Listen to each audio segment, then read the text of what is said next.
while the Dow Jones was up almost 1,294 points. Analysts believe the rise was on expectations that central banks will cut interest rates to offset damage from the COVID-19 outbreak. The Bank of Canada announces its next bank rate on Wednesday. Former U.S. Vice President Joe Biden is gaining some significant endorsements for his bid for the Democratic presidential nomination after winning Saturday's South Carolina primary. Just a few days ago, the pundits declared my campaign dead. But then along came South Carolina. South Carolina had something to say about it. So now, tomorrow, Texas is going to speak. Former Democratic rivals Amy Klobuchar and Pete Buttigieg are set to endorse Biden tonight at a rally in Texas after ending their campaigns. Billionaire Tom Steyer also dropped out of the race, but no word yet on if he'll endorse anyone. Texas is one of 14 states holding primaries on Super Tuesday. More than 1,300 delegates are up for grabs. Here at home, attention will again be focused on the Wet'suwet'en territory in northwestern BC. This follows a tentative arrangement that was reached yesterday between the federal and provincial governments and the hereditary chiefs. As the CBC's Yvette Brand reports, it's now up to the Wet'suwet'en people to approve it. Nathan Cullen was the liaison in the room during 4 often intense days and nights of talks. Even he's not sure what to expect today. Stay tuned. This is going to be just such an important week. He says this week is a turning point in the tensions that have culminated in Canada-wide road and rail blockades sparked by opposition to a pipeline. Carolyn Bennett, Minister of Crown, Indigenous Relations and Northern Affairs, is optimistic. This is, I believe, breaking new ground because what is needed is a recognition of rights, respect, cooperation, and partnership. But it's to LA. 6 minutes. Another keyword.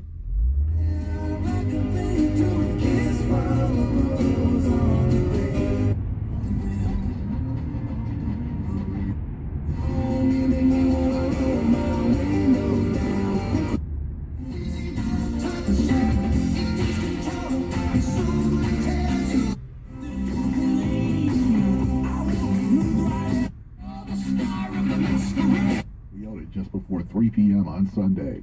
This report is sponsored by Bob Evans Dinner Sides. Make mealtime easy and delicious with Bob Evans side dishes like mashed potatoes and mac and cheese. They're made with real milk and potatoes.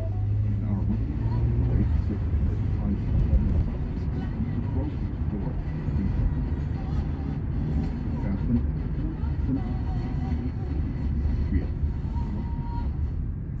Detroit Mayor Mike Duggan says residents need to fill out their poverty tax exemption forms in order to apply. And if you get it in and it gets approved by the city by March 28th, Treasurer Eric Sabri will stop any foreclosure process right now. State officials estimate the law will help some 30,000 homeowners in Detroit and Wayne County avoid foreclosure. I'm Eli Newman, WDET News. Michigan residents who have absentee voted in next week's primary for a candidate no longer in the race still have time to change their vote. Following South Carolina's primary, several presidential candidates, including Pete Buttigieg, Amy Klobuchar, and Tom Steyer, have withdrawn from the race. Jake Rollo is with the Secretary of State's office. He says voters can spoil their old ballots up to 4 p.m. the day before the primary. There's no reason required. You won't have to provide one at all. You have the right to spoil your ballot or change your ballot up until Election Day. Voters who wish to spoil their ballots by mail need to do so by Saturday. So far, Rollo says clerks are seeing a 77% increase in absentee voting. Traffic is sponsored by Wild Business, offering high-speed internet voice and cloud services to Detroit area businesses. Southbound 75 is stop and go from Big Beaver all the way down to 11 Mile. Northbound 75 is backed up from around McNichols all the way through 14 Mile because of a crash. Mostly cloudy tonight, low 28, partly sunny, breezy tomorrow, high 47 degrees. This is All Things Considered from NPR News. I'm Ari Shapiro in Washington. And I'm Elsa Chang in Culver City, California. The first deaths in the U.S. from the coronavirus, 6 so far, were in Washington state. And its state and county authorities were at the front lines of dealing with the disease. Washington's King County officials held a news conference today describing their efforts.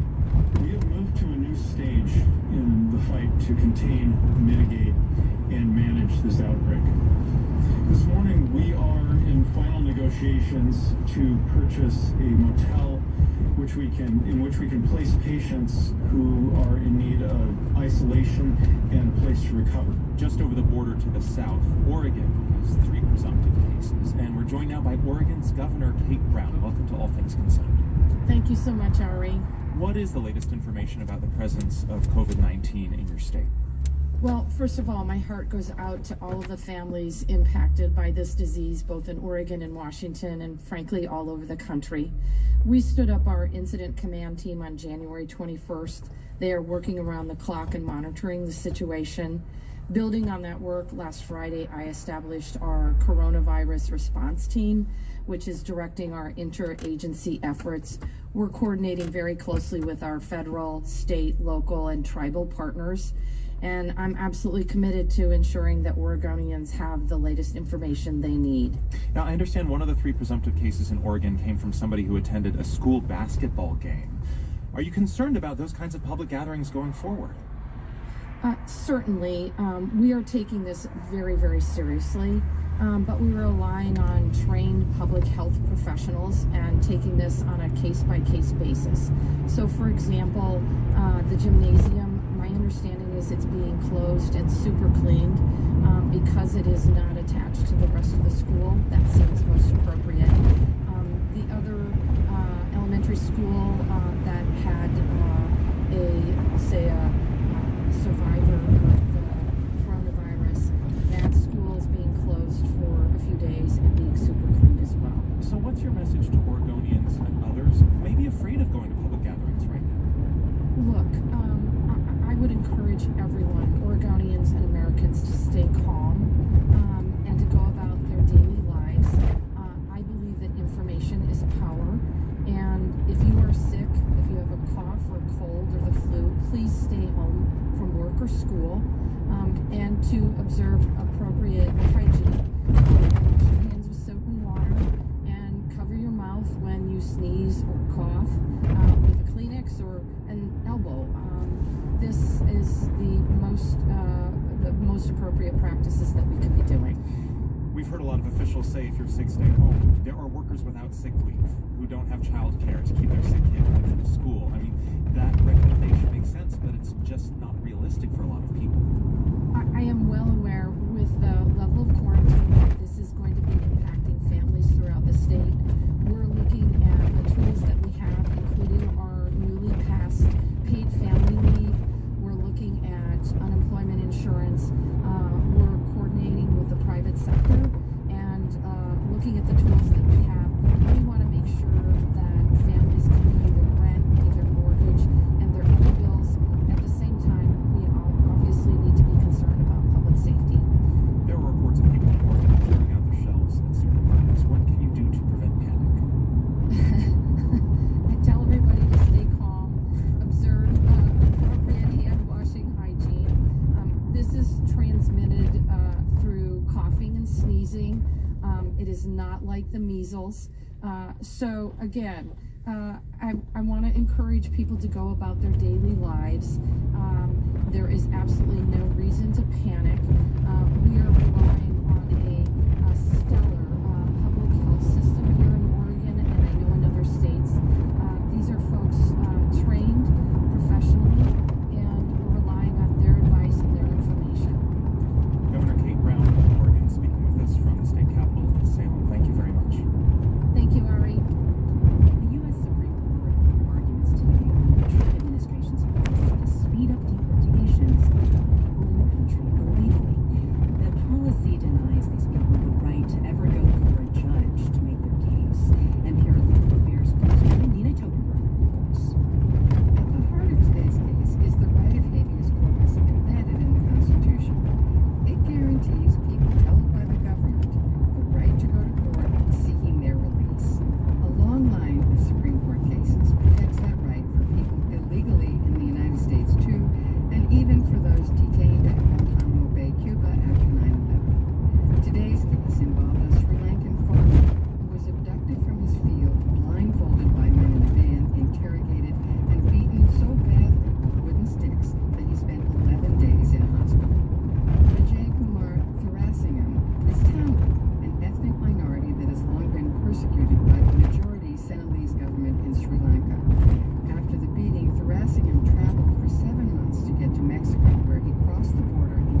Sri Lanka. The Ninth Circuit Court of Appeals, however, intervened. It ruled that under the U.S. Constitution, Thuraissian has a right to have his asylum claim reviewed by the judiciary in order to assure that at the very least, legal errors were not made by the hearing officers who handled his case. Today in the Supreme Court, lawyer Lee Gallant of the ACLU, representing Thuraissian, told the justices that the case is historic. Here he is outside afterwards. There has never been a time in the history of this country when a non-citizen could be forcibly removed and deported, especially where they're in danger, without any court at any time looking at whether the deportation is legal. Inside the court, Deputy Solicitor General Edwin Needler, representing the Trump administration, told the justices that under the immigration statute there is no right to judicial review. Come on, interjected Justice Breyer. If an immigration official behaved unlawfully, ruled, for example, against the asylum seeker for religious reasons, Justice Kagan, what he's challenging is whether he's getting a fair hearing.